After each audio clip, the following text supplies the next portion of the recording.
आज प्रार्थना फाउंडेशनच्या कृतिशील शिबिरात व्याख्यान देण्यासाठी पोहोचलो. प्रारंभीला प्रसाद मोहितेंसोबत प्रार्थना बालग्रामबद्दल चर्चा केली. तिथेच कोरिओग्राफर मुकेशचीही भेट झाली. थोड्या वेळाने आम्ही व्याख्यान स्थळाकडे निघालो. आजचे संवादरूपी व्याख्यान थोडे वेगळे होते.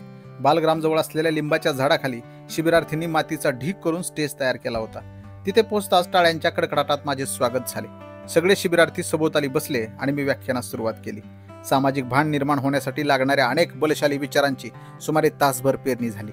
पेशाने डॉक्टर, इंजिनियर, शिक्षक आणि अधिकारी असलेल्या विद्यार्थ्यांच्या मनातील अनेक प्रश्नांना मी दिलखुलास उत्तरे दिली. शब्दांची साद आबळापर्यंत पोचली आणि बोलता बोलताच ढग दाटून आले. व्याख्यान संपताच वारा सुटला. वरून पाऊस पडायच्या आधीच इथे फोटोंचा पाऊस सुरू झाला. महाराष्ट्राच्या कानाकोपऱ्यातून सहभागी झालेल्या शिबिरार्थींच्या हृदयस्पर्शी प्रतिक्रिया आणि कृतज्ञतापत्र स्वीकारून काही ऑटोग्राफ दिला आणि आम्ही बालग्रामकडे निघालो. काही वेळात पावसाच्या सरी पडायला सुरुवात झाली. पावसाचा आनंद मुलांसोबत मनसोक्त नाचून साजरा केला. तिथून